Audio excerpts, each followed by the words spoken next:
Ésaïe, chapitre 66.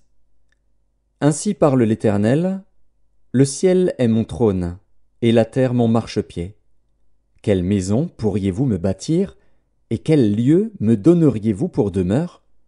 Toutes ces choses, ma main les a faites, et toutes ont reçu l'existence, dit l'Éternel. Voici sur qui je porterai mes regards, sur celui qui souffre et qui a l'esprit abattu, sur celui qui craint ma parole. Celui qui immole un bœuf est comme celui qui tuerait un homme. Celui qui sacrifie un agneau est comme celui qui romprait la nuque à un chien. Celui qui présente une offrande est comme celui qui répandrait du sang de porc. Celui qui brûle de l'encens est comme celui qui adorerait des idoles. Tout cela se complaisent dans leur voie, et leur âme trouve du plaisir dans leurs abominations.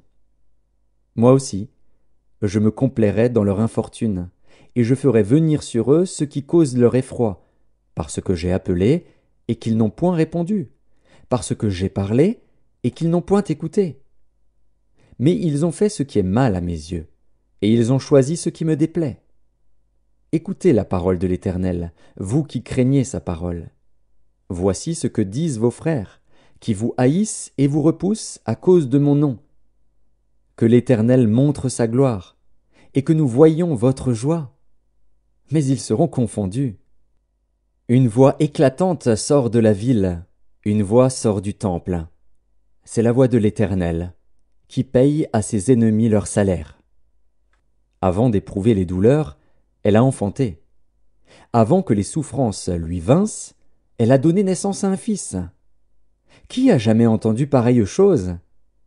Qui a jamais vu rien de semblable? Un pays peut-il naître en un jour? Une nation est-elle enfantée d'un seul coup? À peine en travail, Sion a enfanté ses fils. Ouvrirai-je le sein maternel pour ne pas laisser enfanter? Dit l'Éternel. Moi, qui fais naître, empêcherai-je d'enfanter? Dit ton Dieu. Réjouissez-vous avec Jérusalem, faites d'elle le sujet de votre allégresse, vous tous qui l'aimez.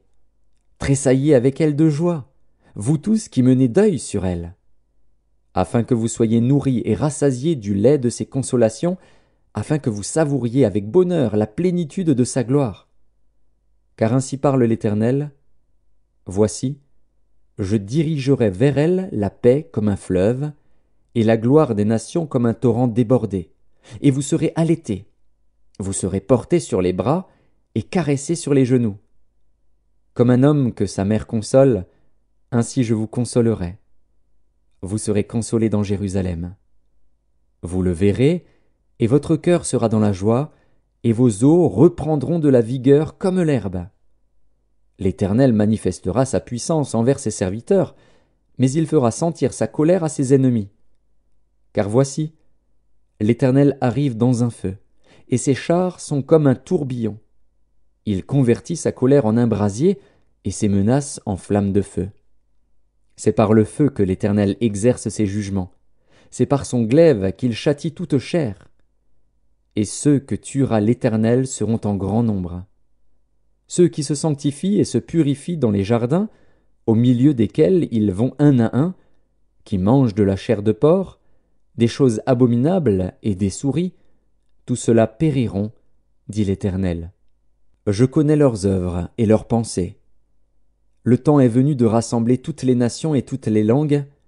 Elles viendront et verront ma gloire.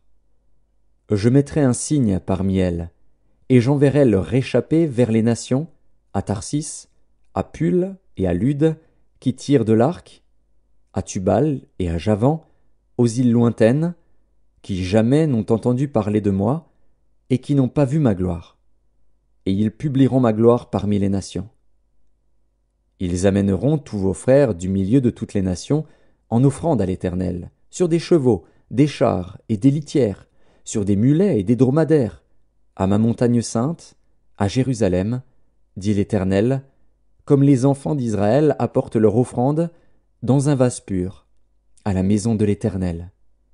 Et je prendrai aussi parmi eux des sacrificateurs, des Lévites, dit l'Éternel. Car, comme les nouveaux cieux et la nouvelle terre que je vais créer subsisteront devant moi, dit l'Éternel, ainsi subsisteront votre postérité et votre nom. À chaque nouvelle lune et à chaque sabbat, toute chair viendra se prosterner devant moi, dit l'Éternel. Et quand on sortira, on verra les cadavres des hommes qui se sont rebellés contre moi. Car leur ver ne mourra point, et leur feu ne s'éteindra point. Et ils seront pour toute chair un objet d'horreur.